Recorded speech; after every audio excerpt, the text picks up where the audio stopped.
আসসালামু আলাইকুম বন্ধুরা, কি অবস্থা? ভালো আছেন নে? রমজান মাস, কাবাব খাইতে হবে। বাচ্চারা খুব পছন্দ করে। তো মুরগির বুকের অংশ কয়েকটারে ভালো করে সিদ্ধ করে নিলাম। তারপরে আলু সিদ্ধ করে নিয়েছি 2-3টা, পেঁয়াজ কুচি, কাঁচামরিচ কুচি, ধনিয়া পাতা কুচি, এগুলো সবগুলো একসাথে মিশিয়ে ফেললাম। তারপরে হলুদ গুঁড়া, মরিচ গুঁড়া, জিরা গুঁড়া, ধনিয়া গুঁড়া, কাবাবের মশলা দিয়ে দিলাম।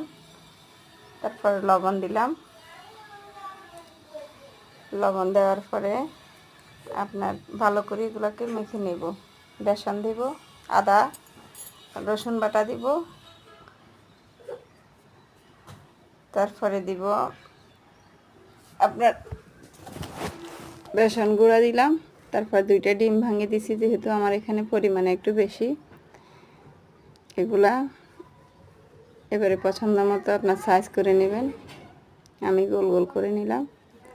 তারপরে মৃদু আছে কড়াইতে তেল দিয়ে ভেজে নেব। তৈরি হয়ে গেল আপনার কাবাব। তো আল্লাহ হাফেজ।